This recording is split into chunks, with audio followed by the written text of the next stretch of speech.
Dark Day in the Deep Sea, Magic Tree House number 39 by Mary Pope Osborne. Read by Mama. Prologue. One summer day in Frog Creek, Pennsylvania, a mysterious treehouse appeared in the woods. A brother and sister named Jack and Annie soon learned that the treehouse was magic. It could take them to any time and any place in history. They also learned that the treehouse belonged to Morgan Le Fay, a magical librarian from the legendary realm of Camelot. After Jack and Annie traveled on many adventures for Morgan, Merlin the magician began sending them on Merlin missions in the treehouse. With the help from two young sorcerers named Teddy and Kathleen, Jack and Annie visited 4 mythical places and found valuable objects to help save Camelot. On their next 4 Merlin missions, Jack and Annie once again traveled to real times and real places in history: Venice, Baghdad, Paris, and New York City. After providing to Merlin that they knew how to use the magic wisely, he awarded them the Wand of Dianthus, a powerful magic wand that would help them make their own magic. On their last 2 adventures, Teddy and Kathleen told Jack and Annie that Merlin was very unhappy and not well, and that Morgan wanted them to search for the 4 secrets of happiness to share with the Merlin. Now Jack and Annie are waiting for their treehouse to return and take them on their 3rd mission to help Merlin. Chapter 1, Back to the Sea. Jack felt raindrops. He looked up and saw a summer storm cloud. "Hurry!" Jack called to Annie. They were riding their bikes home from the library. Jack's backpack was filled with library books. He didn't want to get them wet. As Jack and Annie pedaled faster, a large white bird swooped over them and flew into the Frog Creek woods. "Did you see that?" cried Jack. "A seagull," called Annie. "It's a sign." "You're right," said Jack. The last time they'd seen a seagull in Frog Creek, the magic treehouse was waiting for them. "The woods," said Annie. Jack and Annie bumped their bikes over the curb. The rain fell harder as they headed into the wet woods. Their bike tires bounced over the rough ground, crushing leaves and snapping twigs. "It must be time to look for another secret of happiness from Merlin," Jack called. "I hope Merlin's feeling better," shouted Annie. "I hope Teddy and Kathleen come with us to the treehouse," shouted Jack. "Me too," shouted Annie. Jack and Annie steered their bikes under the canopies of wet leaves. By the time they came to the tallest oak in the woods, the seagull had disappeared. But the magic treehouse was back! It was high in the tallest oak, its rope ladder swaying in the wind and rain. Jack and Annie climbed off their bikes and propped them against the trunk of the tree. "Teddy, Kathleen," Annie shouted. There was no answer. "I guess they didn't come this time," Jack said. "Darn," said Annie. "I really wanted to see them." "Boo!" 2 older kids looked down out of the treehouse window. A curly-haired boy with a big grin and a girl with sea-blue eyes and a beautiful smile. Both were wearing long green cloaks. "Yay!" said Jack and Annie. The rain fell harder as they started up the rope ladder. When they climbed into the treehouse, they yanked off their bike helmets and hugged Teddy and Kathleen. "Morgan sent us to tell you about your next mission from Merlin," said Teddy. "How is Merlin?" asked Annie. Teddy stopped smiling. He shook his head. "Merlin still suffers from an unspoken sorrow," Kathleen said sadly. "When can we see him?" asked Annie. "We've learned 2 secrets of happiness to share with him," said Jack. "You may visit him after you've learned 2 more secrets," said Kathleen. "Morgan believes 4 is the magic number that will ensure success." "We have come to send you on your search for the 3rd secret," said Teddy. Kathleen took a book from under her cloak and handed it to Jack and Annie. "From Morgan's hands to our hands to yours," she said. Jack took the book from her. The cover showed waves crashing on a beach. "Wow," said Jack. "We're going to the ocean?" "Yes," said Teddy. "That is where you will search for the next secret of happiness." "The ocean always makes me happy," said Annie. "Once, Jack and I traveled to a coral reef and swam with the dolphins. And we ran into an octopus. He was nice and shy." "But the shark we saw wasn't shy," Jack broke in. "It was a big hammerhead." "Oh my," said Kathleen. "We took a ride in a mini sub," said Annie. "It was so cool." "Until it started to leak and," said Jack. "We had to escape," said Annie. "Yeah," said Jack. "We tried not to splash so the shark wouldn't notice us." "We had so much fun," said Annie. Kathleen smiled. "Well, I hope you'll not find the same fun on this journey," she said. "But in case you do, you have your wand to help you, do you not?" asked Teddy. "The Wand of Dianthus?" "Of course," said Jack. "I always carry it, just in case." Jack reached into his backpack and pulled out the silvery wand. It was shaped like the spiraled horn of a unicorn. "You remember the 3 rules?" asked Kathleen. "Sure," said Jack. "To make magic, we use a wish with only 5 words. And before we use the wand, we have to try our hardest, said Annie. And the wand can only be used for the good of others, said Jack, not just ourselves. Exactly, said Teddy. I wonder who the others will be on this mission, said Annie. She looked at Teddy and Kathleen. Maybe you guys? I fear not, said Kathleen. You must find the third secret on your own. Just remember to keep your wits about you, said Teddy. And listen to your hearts, said Kathleen. Okay, said Annie. We'll tell you all about it when we see you again. Lightning flashed through the woods as Jack pointed to the cover of the ocean book. I wish we could go there, he said. Thunder cracked in the dark sky. The wind blew harder. The treehouse started to spin.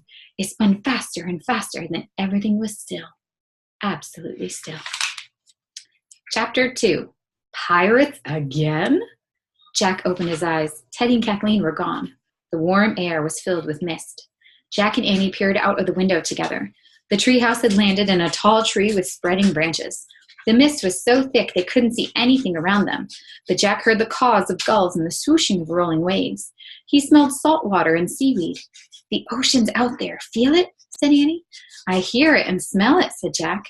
Then let's go play in it, said Annie. She pulled off her sneakers and socks. We can't just play, Jack said. We have to look for the secret of happiness. Well, I'm happiest when I'm playing in the ocean. Annie started down the rope ladder. I'm sure our mission's harder than that, Jack thought. He took their library books out of his pack and replaced them with a deep sea book. Hurry, said Annie. Jack put on his pack and started down after her. He stepped off the ladder onto the misty ground. Come on, said Annie. Jack followed Annie towards the sound of seabirds and waves. They walked through feathery ferns and climbed a sloping sand dune. When they rounded the top, Jack saw waves rolling onto the wide, sandy beach, but the ocean itself still shrouded in a gray haze. Wow, said Annie. Yeah, said Jack.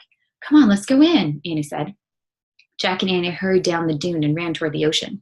While Annie waded in the water, Jack stood on the edge and pulled out a research book.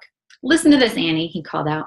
Jack read loudly. Water covers 3/4 of our earth. Most of the ocean is an enormous plain with little more than 2 miles deep. But some ocean trenches are more than 6 miles deep. More than 6 miles? Annie asked, splashing the water with her hands. It's 6 miles from our house to Aunt Libby's. I know, said Jack. He read more. The ocean is home to thousands and thousands of sea creatures. Mountains and volcanoes are also hidden deep below the surface of the sea. Mountains and volcanoes? Asked Annie. Under the water? That's what the book says, said Jack. The ocean's a whole world we don't know anything about. Well, some people know about it, said Annie, or that book couldn't have been written. Good point, thought Jack. Put the book away and come in, Jack, said Annie. The sun's coming out. Jack looked up from his book. The sun was burning away the mist, making the day hotter. Let's go swimming, said Annie. As Annie dove into a wave, Jack put his book into his backpack. He left his pack on the beach, then waded into the water. Great, huh? Called Annie. Yeah, Jack said as he dug his toes in the soft, gooey sand. Cool seawater lapped around his calves. He felt the warm sunshine on his face.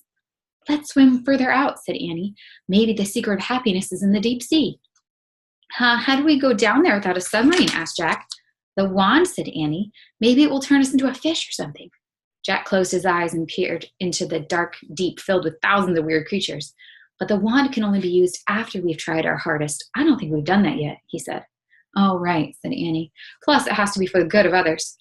So, first we have to find some others, Jack said, his eyes still closed. Jack, you won't believe it, said Annie. What? Jack asked dreamily. Take a look, said Annie. Jack sighed and opened his eyes. The mist had cleared a bit and the day was becoming bright and hot. I think we just found the others, said Annie. She pointed out to the sea. Jack shaded his eyes and squinted. Through the wavy sunlight, he saw a large wooden ship with 3 tall masts. Whoa, he breathed. That's a ship from a long time ago. Yeah, remember when we ran into the pirate ship, said Annie. This ship looks the same, doesn't it? Oh no, said Jack. Pirates again? Look, a rowboat's leaving the ship, said Annie. Oh man, said Jack. It's heading toward us. Just like that other time, remember? The pirates came ashore and chased us. Remember Pinky, Stinky, and Captain Bones? Don't panic, said Jack, panicking. He splashed out of the water and ran up on the beach. Where should we go? Asked Annie, hurrying after him. To the treehouse, said Jack. He grabbed his backpack. But the pirates climbed up the treehouse. Pinky and Stinky forget Pinky and Stinky, said Jack. Let's just get out of here. Jack and Annie charged toward the sand dune. They raced up over the top and ran through the tall ferns and grass until they came to the rope ladder. Up, up, cried Jack. Jack and Annie climbed into the treehouse. Pull up the ladder, said Jack. Together they hauled the rope ladder after them. "Where's the Pennsylvania book?" said Jack. He looked around wildly for the book that always took them home. He grabbed it and found a picture of Frog Creek. Wait, don't make the wish yet," said Annie. She was looking out the window. "I'm not sure these guys are pirates." Clutching the Pennsylvania book to his chest, Jack looked at the window with Annie. There were 3 men in a rowboat. The boat rode the top of a wave and came close to the beach. 2 of the men scrambled out and dragged the boat from the shallow water onto the sand. They both wore huge, bulky vests over white, puffy-sleeved shirts. They wore round, white hats and white pants rolled up to their knees. "Those 2 don't look like Pinky and Stinky at all," said Annie. "You're right," said Jack. "Pirates never wear such clean-looking clothes." "And look at that third guy," said Annie. The third man stepped out of the boat carrying a butterfly net. He pulled off his bulky vest, revealing an old-fashioned suit and a bow tie. "He definitely doesn't look like a pirate," said Annie. "Yes," said Jack. "He looks like he's never been on a boat before in his life." As the 2 sailors pulled the rowboat further on to the beach, the man in the bow tie picked up a stick. He started poking at clumps of seaweed. "What's he doing?" asked Jack. The man dropped his stick and picked up something small from the sand. "Who is he?" said Jack. "I don't know," said Annie. "But one thing's for sure, pirates don't carry butterfly nets or write in notebooks." "You're right," said Jack. He put down the Pennsylvania book. "So what's going on?" "Let's find out," said Annie. She dropped the rope ladder back to the ground and started down. Jack grabbed his pack and hurried after her. Together they ran barefoot over the hot sand and through the feathery ferns. They climbed to the top of the sand dune and looked down. The 3 men were still at the edge of the water while the big ship drifted ashore. "Hey, look, you can see the name of the ship," said Annie. Jack peered through the haze and read on the side of the ship, "HMS Challenger." "I'll look it up," he whispered. He pulled out their research book and searched the index. "It's here!" He found the right page and read, "The HMS Challenger," HMS stands for Her Majesty's ship, was a British Navy vessel that served as the first dedicated scientific exploration ship in the history of the world. "Oh, man," said Jack, looking up. "That is so cool." "Yeah, read more," whispered Annie. Jack read on. From 1872 to 1876, the HMS Challenger circled the globe, exploring the dark depths of the ocean. There were over 200 seamen and 6 scientists on board. "So he landed in the 1870s, said Jack, looking up again. "And the guy with the butterfly net must be one of the scientists," said Annie. "Come on, let's go meet him." Before Jack could tell her to wait, Annie darted down the sand dune. "Hey, guys," she called. She waved her arms. "Hi." The 3 men whirled around. Their eyes grew wide and their mouths dropped open. They looked at Annie as if they were staring at a ghost. Chapter 3. A Creature Named Henry. Jack threw their book into his pack and quickly ran to join Annie. "Hi," he said to the 3 men. "Don't be afraid," said Annie. "We come in peace." The 3 men kept gawking. Who are you?" one of the sailors sputtered. Jack and Annie walked closer. "I'm Jack, and this is Annie," said Jack. The man in the bow tie stepped forward. He had a long mustache and a big, friendly smile. "My name is Henry," he said. "I came ashore to look for rare butterflies, plants, and shells, but it seems I have found a rare creature called a Jack and Annie instead." "And we found a creature called a Henry," said Annie, giggling. "That's what we named a pteranodon when we went to the time of the dinosaurs." "I beg your pardon?" said Henry. She's just teasing," said Jack. "What an unusual wit," said Henry, his eyes sparkling. "Well, you have not only found a Henry, you have also found a Joe and a Tommy, the 2 able seamen who rowed me here." "Hi, Joe and Tommy," said Annie. She gave the 2 sailors a big smile. But Joe and Tommy didn't smile back. They were both scowling. "Where are you from?" Joe asked suspiciously. "Frog Creek, Pennsylvania," said Annie. "Where's that?" asked Tommy. "America," said Jack. "How nice," said Henry. "Why are you here?" We're on vacation," said Annie. "We're camped with our family back there somewhere," she waved vaguely. "Vacation?" said Henry. "Our parents like to vacation in really out-of-the-way places," said Annie. Henry chuckled. "Americans." "Are you a scientist from the HMS Challenger?" Jack said. He was eager to change the subject. "Why, yes," said Henry. "I'm one of the team trying to solve the riddles of the deep." Jack loved the sound of that. Riddles of the deep. "What kind of riddles have you solved so far?" he asked. "Well, for one thing, we've learned that the ocean floor is absolutely teeming with life," said Henry. "You didn't already know that?" asked Annie. "We thought it probably was the case," said Henry, "but mind you, many people cannot imagine that life can exist in the icy darkness of the deep. In fact, some still believe that there is no floor to the ocean at all. They think the sea goes down forever." "Are you serious?" said Annie. "Ha! I guess you'll be letting them know that most of the ocean is not more than 2 miles deep. Of course, some ocean trenches are deeper than 6 miles, but Annie, said Jack. My, you know a lot about the sea, said Henry, looking at Annie with curiosity. Well, I know that mountain ranges and volcanoes are down there too, said Annie. Jack leaned in close to Annie. Stop showing off, he said under his breath. I mean, maybe, just maybe, Annie said to Henry. Of course, I'm only guessing. You're a very good guesser, said Henry. On our voyage, we've collected many volcanic rocks from the deep. Cool, said Annie. How did you get them, mini-subs? Mini-subs? Asked Henry. You know, they carry you down deep into the sea, said Annie. Annie, said Jack between his teeth. He gave her a look that said, just stop. Jack was pretty sure mini-subs hadn't been invented by the early 1870s. He quickly changed the subject again. And you study butterflies, too, he said, pointing to Henry's net, and seashells? Indeed I do, said Henry. In fact, I came ashore to search for a rare shell just now. I think I may have found its cousin. He opened a book to the page and showed a pencil drawing of the shell. Would you like us to help you look for more? Asked Annie. Why, thank you, said Henry. But I've quite successfully found what I came for. We'll be going back to the ship now. Oh, please, can we visit the HMS Challenger? Annie blurted out. Out of the question, said the sailor named Joe. Well, said Henry. Sir, the captain would never approve of bringing children on board. It's absolutely against the rules. Henry looked at Jack and Annie. Jack didn't want to break any rules, but at the same time, he really wanted to visit the ship. We'd really like to learn more about sea exploration, he said. He gave the scientist a hopeful smile. We promise not to get in anyone's way, said Annie. And our parents like us to learn new things. Henry turned back to the two seamen. Surely such bright and curious young people should be allowed to visit our ship, he said. Since we'll be drifting and dredging in this area all day, we can return them to shore before nightfall. Joe and Tommy frowned at each other, but Joe finally gave a quick nod. Yay, Annie said. Thanks, said Jack. We promise we won't cause any trouble. See that you don't, said Henry with a smile. Joe and Tommy, would you mind lending two visitors your life preservers? Never fit 'em, sir, said Joe. Well, we must do what we can to keep them safe, said Henry. The two seamen grudgingly handed Jack and Annie their bulky vests. So these are old-fashioned life preservers, thought Jack. The vests were made of blocks of cork tied together. Even though Jack buckled his tightly, it hung low on his body, almost slipping off. I'm afraid they're rather big, said Henry. But still, they might save you should we capsize. Don't worry, said Annie. We're really good swimmers. We should go now, sir, Joe said impatiently. Yes, yes, said Henry. Let's be off. Joe and Tommy pushed the rowboat into the shallow water. While Jack and Annie had been talking with Henry, the water had turned choppy. Dark gray clouds had rolled in, hiding the sun.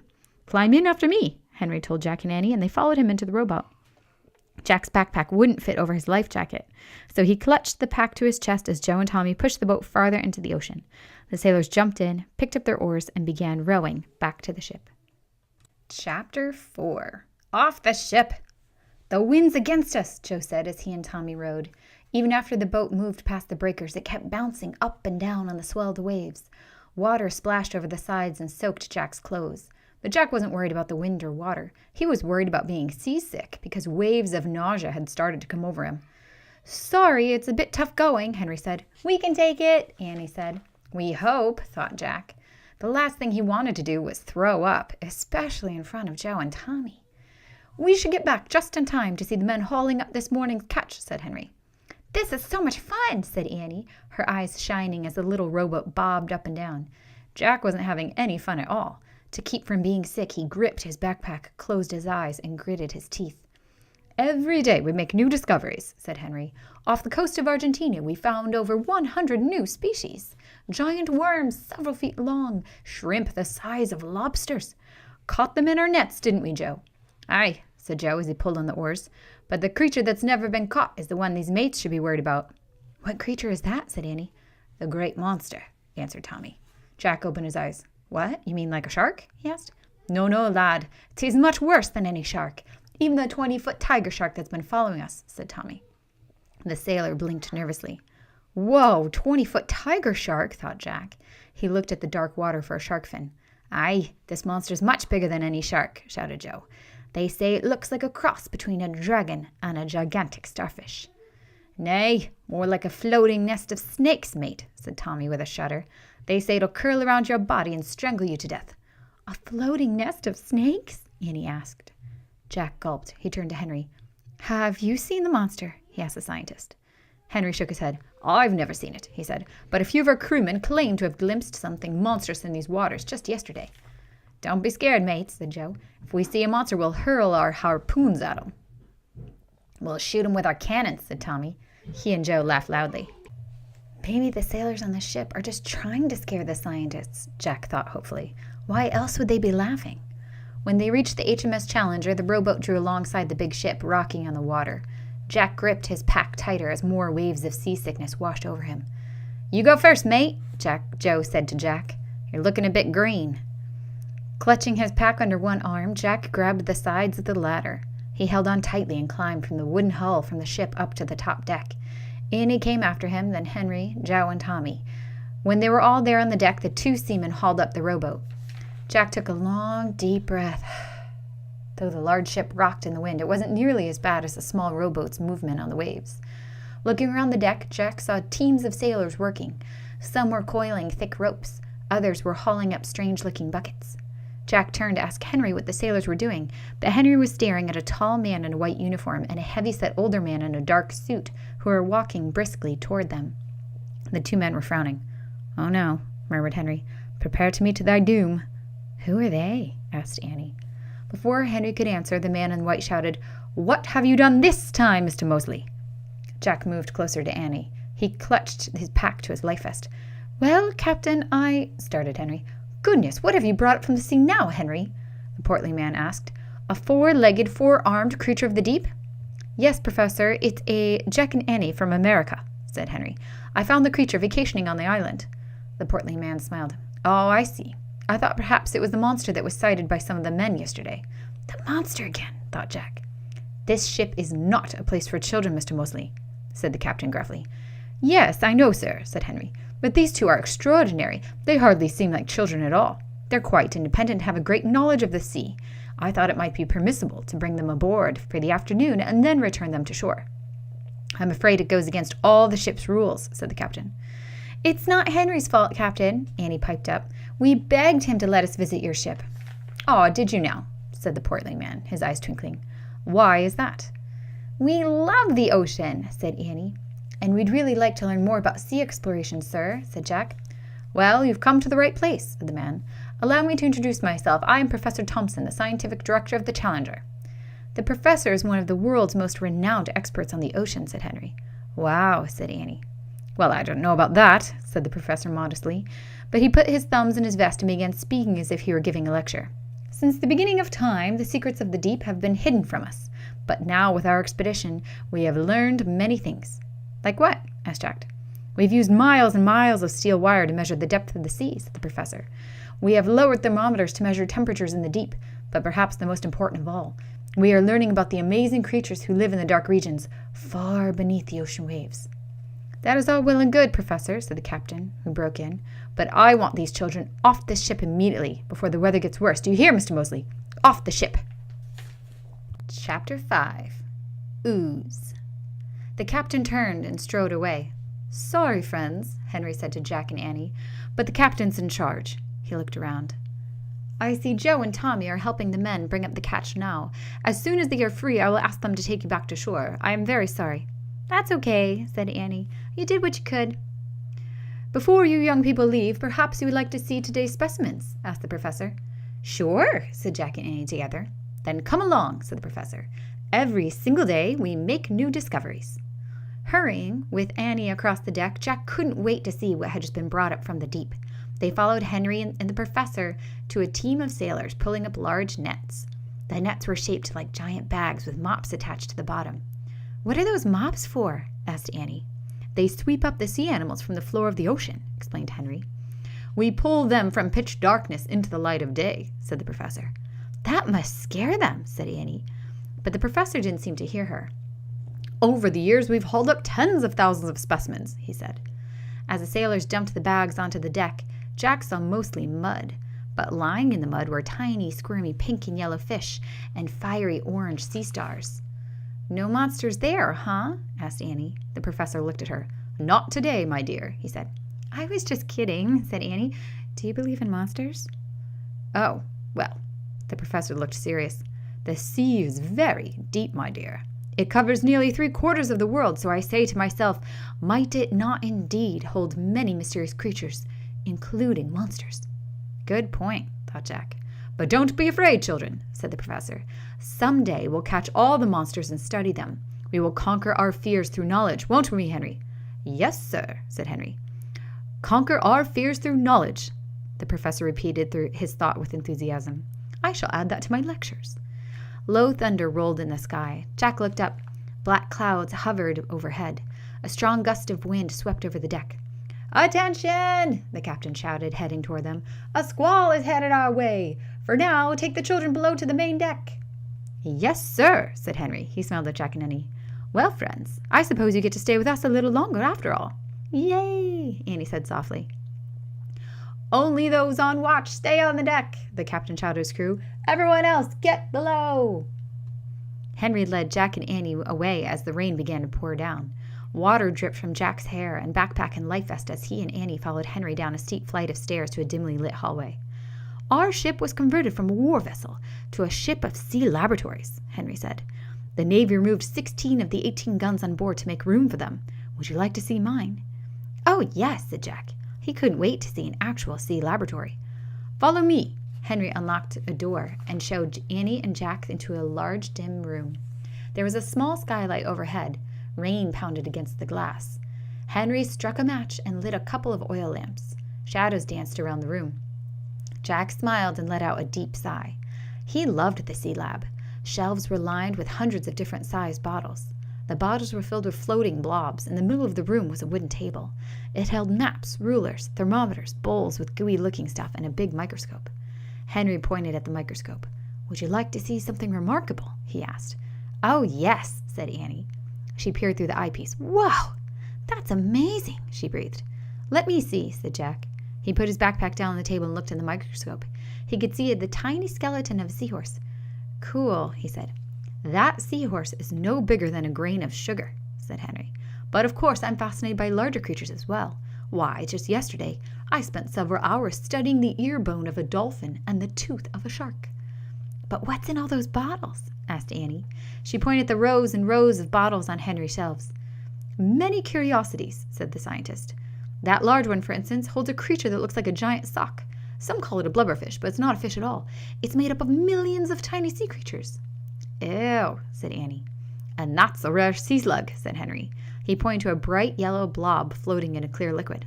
Nice color, said Jack. We study whatever we bring up from the deep, said Henry. We measure the specimens and identify them. Then we preserve them in bottles of alcohol and label the bottles. So all of these bottles are full of dead sea creatures, said Annie. Oh, no. Many bottles are simply filled with ooze from the bottom of the sea, said Henry. Ooze, said Jack. The official name for mud, said Henry, smiling. Here, feel it. Henry picked up one of the plates on the table and held it out to Jack and Annie. They rubbed the sticky, wet mud between their fingers. Ooze is a good name for it, said Jack. Henry gave them a cloth to wipe their hands. Then he picked up a large book from the table. And here is the notebook where I transferred the drawings of natural history specimens, he said. He opened the book. Inside were beautiful watercolors of shells, plants, and butterflies. These are great, said Jack. Henry's notebook reminded him of the notebooks he'd seen in Leonardo da Vinci's studio. This is beautiful, said Annie. She reached across Henry's table and picked up a gleaming round shell. The shell was white with curved reddish-brown lines. Yes, Henry said softly, my nautilus shell. Is this one of your specimens? Asked Annie. No, said Henry, I don't consider that a specimen. It's more like a treasure. I'm afraid I grew quite fond of the little creature who once lived inside that shell. What did he do? Asked Annie. Oh, he just swam around a small tub I had for him, said Henry. But he moved backwards, rather funny. He filled himself with water and then squirted it out all over me. Henry smiled. I was quite sad when he died. I wished I had returned him to the sea. Henry put the shell down and let out a quiet sigh. Silly to think that way, I know. No, not silly at all, said Annie. The ship's bell rang. Ah, time to go, said Henry. The captain runs a tight ship. It's against the rules to be late, so let us be off to the wardroom. What's the wardroom? Jack asked. That's where the scientists and naval officers eat, said Henry. Eat? Jack said weakly. The thought of food made him feel queasy again. Yes, said Henry. He blew out the 2 oil lamps. Come along, you must join us. It's lunchtime. Chapter 6, Pea Soup. Henry led Jack and Annie out of the sea lab, locking the door behind them. Then he led the way through the hall and down another flight of steep steps. In the faint light of the lower deck, Jack saw naval officers and scientists streaming through a door ahead. He, Annie, and Henry lined up behind them and filed into the wardroom. Still wearing their bulky life vests, Jack and Annie sat awkwardly on a long bench in front of the table. Many of the men stared at them with curiosity. The professor smiled, but the captain did not look happy. I thought our friends might join us for lunch, sir, Henry said to the captain. I promise they will return to shore after the storm. Very well, said the captain. Immediately after the storm. Aye, aye, sir, said Henry. He turned to the other officers at the table. Gentlemen, may I introduce Annie and Jack from America? They are adventurous travelers. Hi, murmured Jack and Annie. The officers and scientists nodded politely. Sailors in white uniforms acted as waiters, bringing plates and cups to the table. What are we having for lunch? Annie whispered to Henry. The usual, said Henry, sighing. Salted meat, pickles, dried biscuits. This is not good, thought Jack. He was right. When he was served, he hardly looked at his food, much less ate it. He was thirsty, though, so he reached for his cup and took a long sip of water. Jack immediately spit the liquid into his cup. It was unbelievably sour. He gasped and coughed. When he looked up, everyone was staring at him, including the captain. Excuse me, Jack said, wiping his mouth. His face felt hot from embarrassment. You just guzzled your lime juice, lad, said the professor. Most of us take it in small sips. Lime juice? Asked Annie. Why? It prevents scurvy, said the professor. Every day we all drink a cup of lime juice for vitamin C. Otherwise we'd get sores and rotten teeth. Yuck, said Annie. Henry smiled. You won't get scurvy if you eat fruits and vegetables, but it's hard to keep fruits and vegetables fresh on board a ship. Jack couldn't think about eating or drinking anything at the moment. All of it, especially the pickles, made him feel even queasier. The rolling of the ship didn't help either. The waves seem to be getting worse, he said to Henry. They do indeed, said Henry. He turned and looked out a small window. Can't see a thing. It's as thick as pea soup out there. Oh, no, Jack groaned to himself. Please don't talk about pea soup. The ship lurched. Cups and plates slid across the table and crashed to the floor. Annie grabbed Jack as the ship rocked wildly. Steady as she goes, said the captain.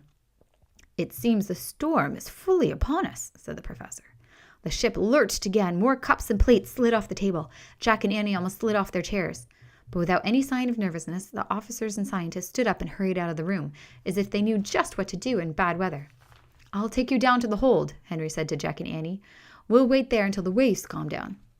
The ship pitched violently as they stood up from the table. Holding on to the back of their life vests, Henry steered Jack and Annie out of the wardroom. Jack nearly slipped on the wet floor. His bare feet crushed some soggy biscuits and pickles. He tried not to think about it.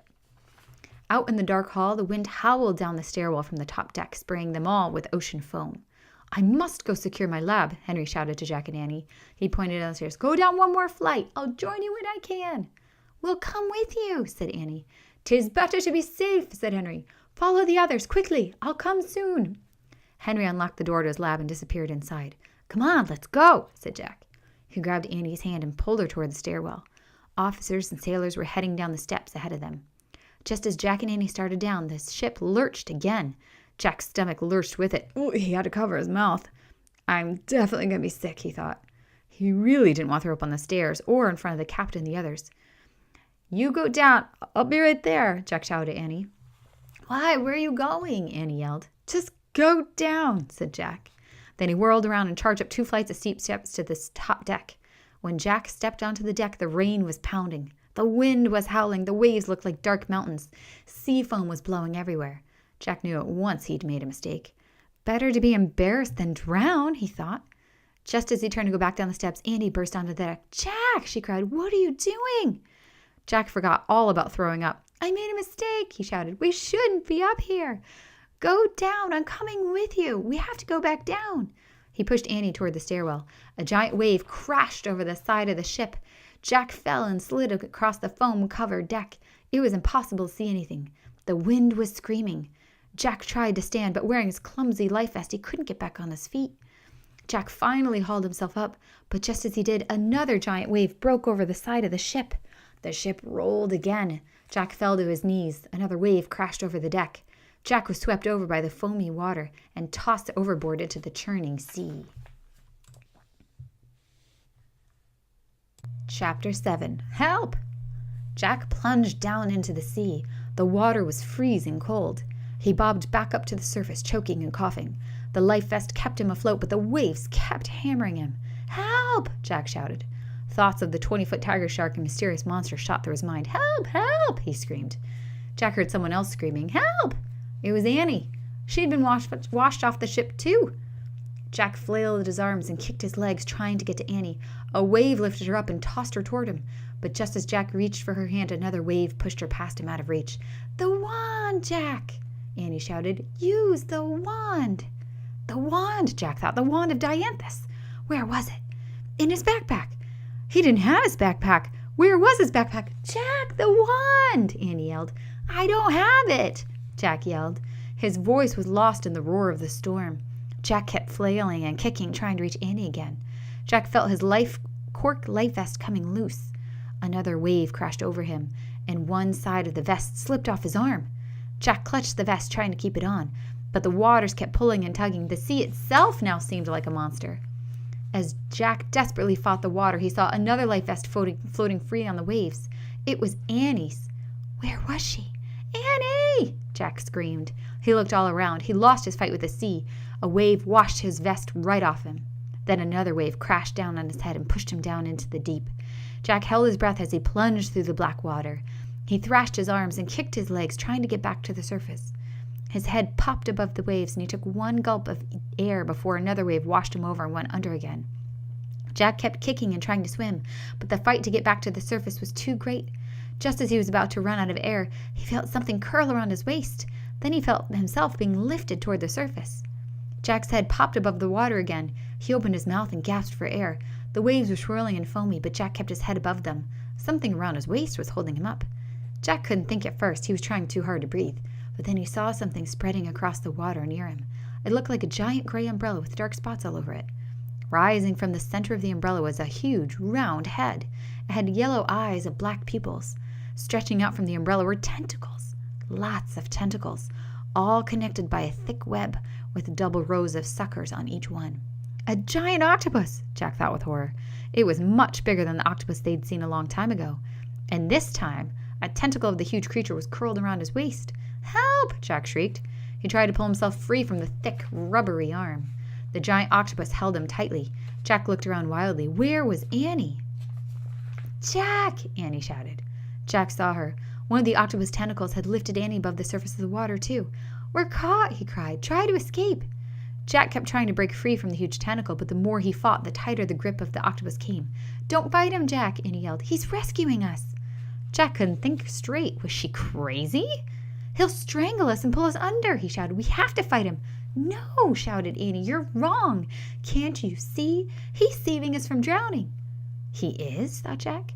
Jack tried not to panic. The octopus arm was around his middle, felt firm, but he couldn't tell that it wasn't trying to strangle him. It actually felt like it was hugging him, circling him in like an inner tube, holding him above the water. Jack saw the creature's huge yellow eyes fixed on him. As Jack stared back into his eyes, he knew what Annie was saying was true. The creature wasn't trying to hurt him. Instead, the octopus looked concerned. He looked curious, too, and even a little shy. Staring back into the eyes of the octopus, Jack found himself smiling. He and Annie kept bobbing up and down the arms of the octopus. All of Jack's fear vanished. This was the weirdest rescue he'd ever experienced. Hi, you, Annie said to the octopus. We'd come in peace. Jack felt so dazed he started laughing. Annie laughed, too. Even the octopus looked amused. Their laughter was interrupted by the blare of a horn. Jack heard men shrieking and shouting. He looked up and saw the HMS Challenger heading toward them. Chapter 8. Monster of the Deep. Sailors were on the top deck. They were yelling and pointing. The giant octopus loosened his hold on Jack and Annie. The ship! Jack gurgled before slipping under the water. Swim to the ship! He shouted to Annie. Jack and Annie started swimming. The sky was still covered with clouds and the sea was still rough, but arm over arm they swam until they got closer to the ladder on the side of the ship. Ahoy! Someone shouted from above. Jack looked up and saw Henry and the professor standing at the top of the ladder. Climb up! Yelled Henry. Hurry, children, hurry! Cried the professor, before it comes back. Jack swam as fast as he could to the ladder. He and Annie got there at the same time. They pulled themselves onto the ladder and climbed. When they reached the top, Henry and the professor helped them onto deck. "Thank goodness you are saved," said the professor. "I thought you were below in the hold. How did you end up in the water?" "The storm. The waves," gasped Jack, shivering. "The waves threw us overboard," said Annie.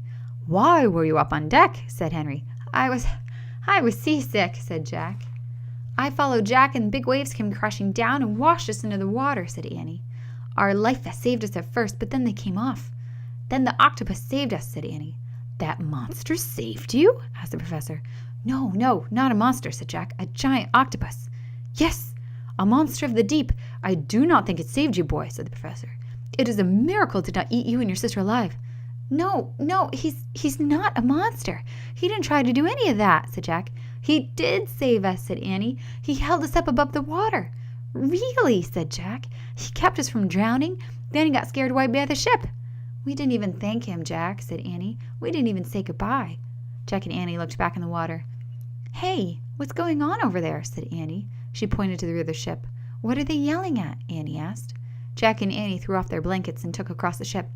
"What are they doing?" Annie yelled. "What's going on?" "They snared it in the net," shouted Tommy. "We caught the beast at last," shouted Joe.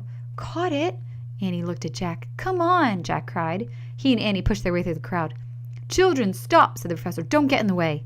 But Jack and Annie squeezed through the crowd of sailors and scientists until they got to the railing of the ship. The giant octopus was tangled in the net, his arms churning in the seawater and the foam. His body had turned bright red. A cloud of dark ink billowed about him. "You're hurting him," yelled Annie. "Leave him alone." "Move away," yelled the sailor. Some of the sailors were yelling mean things at the octopus. Others seemed terrified. Even the captain was caught up in the panic. "Stand back," he shouted. "It could be powerful enough to sink the ship." "That's crazy," yelled Jack. "Leave him alone." "Its tentacles are as hard as steel," shouted one of the sailors. "No, they're not," cried Annie. "They're soft. They saved us from drowning." But everyone kept shouting, "Hungry for human flesh! Devour a man in one bite! Thirsty for blood!" "He's not any of those things," yelled Annie. "Throw the harpoons!" yelled a sailor. "Get your axes, swords, and knives!" yelled another. "Ready the guns!" said the captain. "No!" screamed Annie. "No!" roared Jack. "The children are right!" shouted the professor. He and Annie had squeezed through the crowd, too. They were standing behind Jack. "The professor says we're right!" yelled Annie. "Do not destroy it, Captain. Haul it on board." "On board?" said Jack. "Capture it alive and whole," said the professor. His eyes gleamed. "So we can study it." No, let him go," said Jack. "Just let him swim and be free." "Please," screamed Annie. "Let him go." But neither the professor nor the captain seemed to hear Jack and Annie. "We must kill it, Professor," said the captain. "It could grab the hull and drag the ship down to the bottom." "But science needs it alive," said the professor. "At least till we've examined it." By now the octopus had gathered his long arms around itself as if for protection. Annie burst into tears. "Henry, help him! Do not let them kill him or capture him." Henry looked upset too. "Excuse me, sirs," he shouted. "Excuse me, the girl is right. We should let him go." But no one listened to Henry either. "Jack," cried Annie, "save him. We have to save him." "What can we do? We've tried everything," said Jack. Then he remembered. His own words helped him remember. Jack knew exactly what to do. Chapter 9. Think! Think! "Where's my backpack?" Jack yelled to Annie. "What?" Annie said. "My backpack," said Jack. "Don't worry about that now," said Annie. "We have to—" "The wand! The wand!" Jack interrupted her. "Oh," said Annie, "the wand!" "We have to find my pack, fast," said Jack. Jack and Annie pushed past the sailors crowding the railing. They ran across the deck. "Did you bring it in the rowboat?" yelled Annie. "Yes. No, I don't know. I can't remember." "Think," said Annie. Jack tried to think, and as they ran around the upper ship of the deck, "Did I have it in the rowboat? What happened in the rowboat? I felt sick. I hugged my backpack to my chest in the rowboat." "I remember," Jack shouted. "I was holding on to it when we first came aboard." "Then it's here somewhere," said Annie. "The wardroom," said Jack. "Hurry!" "Henry's lab," said Annie. Yes, it's in there," Jack cried. "I remember it now. I left it on the table. I put it down when I looked through the microscope." Jack and Annie ran up one flight of stairs to Henry's lab. "But it was locked." "We need Henry," said Jack. "We don't have time," said Annie. "We don't have a choice," said Jack. Jack and Annie charged back up the stairs to the upper deck. The crew was still gathered at the end of the deck, yelling and shrieking at the octopus. Henry was coming toward them. "Henry, help us," said Annie. "You have to unlock your lab. We have Jack's pack. It's life or death. Hurry, hurry." Why? What? Sputtered Henry. We'll explain later. Just hurry, said Annie. Henry looked baffled, but he walked quickly and led Jack and Annie down the stairs. They nearly pushed him down the hall to his lab. The scientist pulled out his key and unlocked the door. Jack and Annie burst into the lab. Yay, said Annie. Jack's pack was on the table. Jack grabbed it and tore it open. He pulled out the wand of Dianthus. A silver spiraled wand gleamed in the dim of the room. What is that? Asked Henry. We'll explain later, said Annie. Come on, let's go back up, said Jack. No, we don't have time. Use it now, Jack. Say something now before they hurt him. Jack held up the wand. 5 words, said Annie. I know, said Jack, but what 5 words? This was their only chance. Hurry, said Annie. I am, said Jack. But we can't just save him this one time. We have to make sure the ship never, ever tries to hurt him or others like him ever again. Jack closed his eyes. He pictured the giant octopus, his umbrella-like body and long tentacles, the gaze of his yellow eyes, a gaze that had curiosity and shyness. Jack thought of the sheer wonder of the octopus's existence. The giant sea animal was incredibly amazing. He was like a miracle. Jack wished he and Annie could explain the miracle of the octopus to everyone, but no one would listen unless— Hurry, Jack, say the words, said Annie. Make them hear the truth. The words had burst out of Jack. What? Said Annie. Make them hear the truth, said Jack. His eyes still shut tight. That's my wish. Make all the guys upstairs hear the truth about the octopus. What are you talking about? Said Henry. What is that stick you're waving? Jack opened his eyes. He shook his head at Annie, but she didn't see him. It's a magic wand, Annie said to Henry. Actually, said Jack, trying to think of something else to say. Oh, yes, I see, said Henry. He smiled sadly. You're pretending, like children. We are children, said Annie. Come on, Jack. Let's go tell them the truth. Chapter 10. The Heart of the Ocean. Jack put the wand back in his pack, then he and Annie charged out of the lab, with Henry behind them. The 3 of them climbed back up the stairs. When they stepped onto the deck, they heard the sailors still shouting and yelling. Jack and Annie raced across the deck. They pushed through the crowd until they got to the railing. The octopus was still in the net, bright red and hiding his head in fear. The sailors had gathered weapons. Some were aiming harpoons, others stood by with knives. Some pointed pistols. Stop! Cried Annie. Stand back, the captain yelled at her. You must bring it up alive, begged the professor. I beg you, let me examine it before you slay it, Captain. But before the captain could answer, someone hurled a harpoon at the creature. It missed and landed in the water with a splash. No, yelled Annie. Listen to us, Jack yelled in his loudest voice. You have to hear the truth. He stood up on the bottom rung of the ship's railing so everyone could hear him.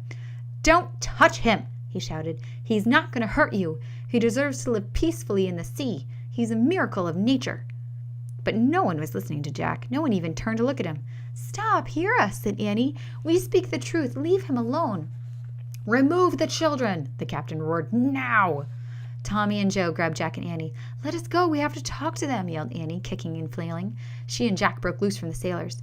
She's right. They have to hear the truth, yelled Jack, running toward the railing. He's okay where he is. He's different from people, but he's a miracle.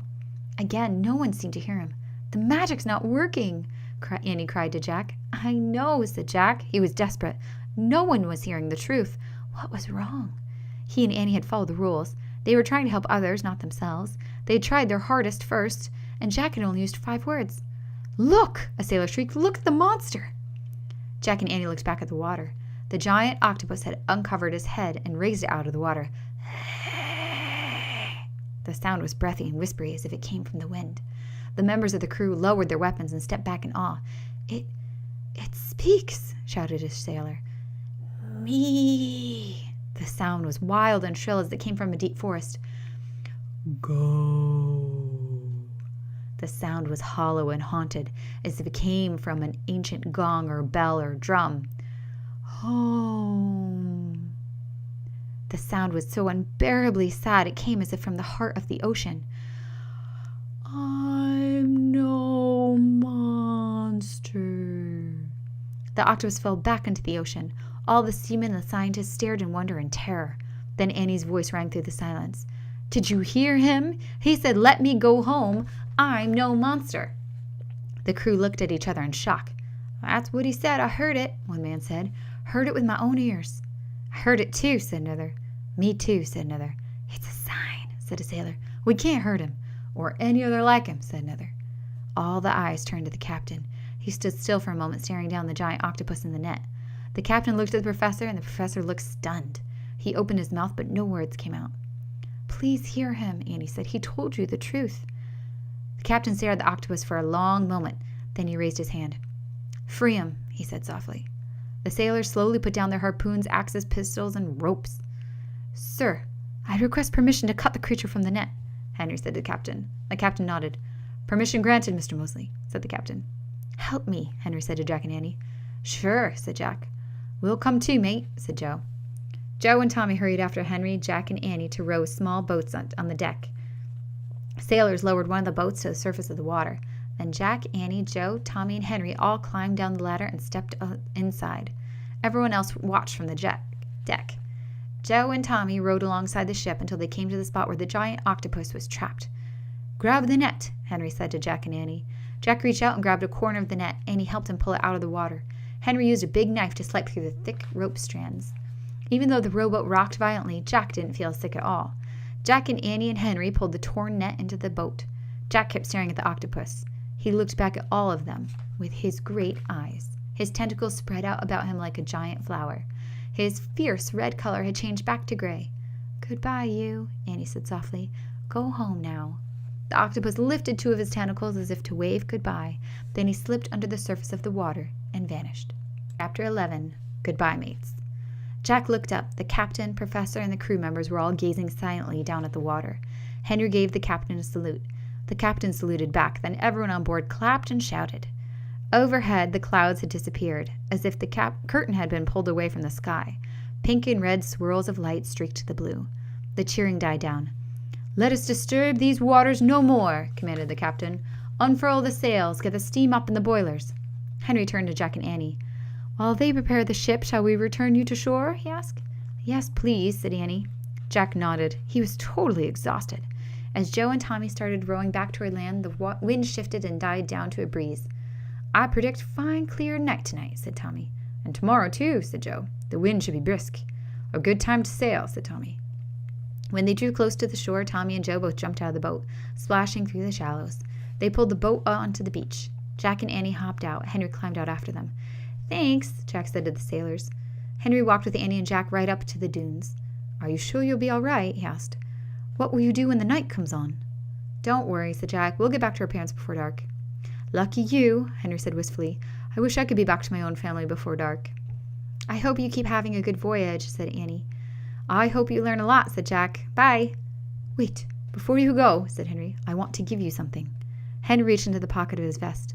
"The real reason I ran into my lab when the storm was to get this. I didn't want to risk losing it, but now I would like to give it to you." "Oh, no, Henry. You love it. You keep it," said Annie. "I do love it. But I want you two to have the Nautilus. Today you taught all of us an important lesson. It is a dark day in the deep sea when we cause innocent creatures to suffer. The professor said we can conquer our fears through knowledge, but you taught us that our fears can best be conquered through compassion. Even we scientists must never forget to have compassion for all living creatures. My compassion for the little creature that once lived in the shell made me very happy." "Oh man," thought Jack, "that's the secret." Henry held out his gleaming Nautilus shell, and Annie took it from him. "Thanks, Henry," said Annie. "We promise to take very good care of it." "Thank you," said Henry. "Well, I must say goodbye now. Enjoy the rest of your vacation." Henry saluted them. Before Jack and Annie could say anything, the scientist turned and walked briskly back to the rowboat. "Let's go," Annie said to Jack. Jack and Annie walked around the dunes and headed through the seagrass to the rope ladder. Then they climbed back into the treehouse. The rowboat was gliding over the shimmering water of a sunlit sea back to the HMS Challenger. "Goodbye, mates," said Jack. "Our mission," said Annie. As if she just remembered, she looked at Jack. "We didn't discover Secret of Happiness." "Yes, we did," said Jack with a smile. "Henry said it, actually. Secret of happiness is having compassion for all living creatures." "Compassion?" said Annie. "Yeah, that means feeling sympathy and love for them," said Jack. "Oh, sure," Annie said matter-of-factly. "Loving other creatures makes me really happy. I wonder why some people don't get that." "I don't know," said Jack. "Too bad they have to see a miracle first, like an octopus talking," said Annie. "I know what you mean," said Jack. "The octopus, just being an octopus, is the real miracle." Annie smiled. "And Henry's seashell, the little creature inside, him too. He was a miracle too." She held out the shining shell.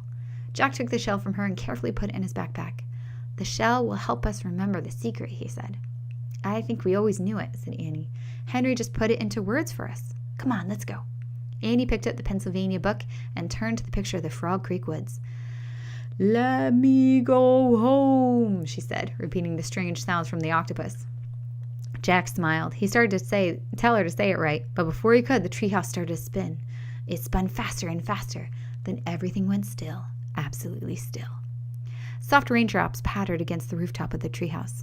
I love being home, said Annie. Me too, Jack said with a sigh. Jack and Annie strapped on their bike helmets and pulled out their sneakers. Then Jack took the research book out of his pack and into their library books. All I wanted to do is go to our warm, dry house and see Mom and Dad. And eat dinner, said Annie. A good dinner, said Jack. No stale biscuits or lime juice. He slipped on his backpack. And no pea soup. Pea soup? Asked Annie. But Jack had already started down the ladder. And then read a little more and climb into bed, he continued. A warm, dry bed and a warm, dry house, said Annie, following him. Yep. I guess the octopus just want to go home, too.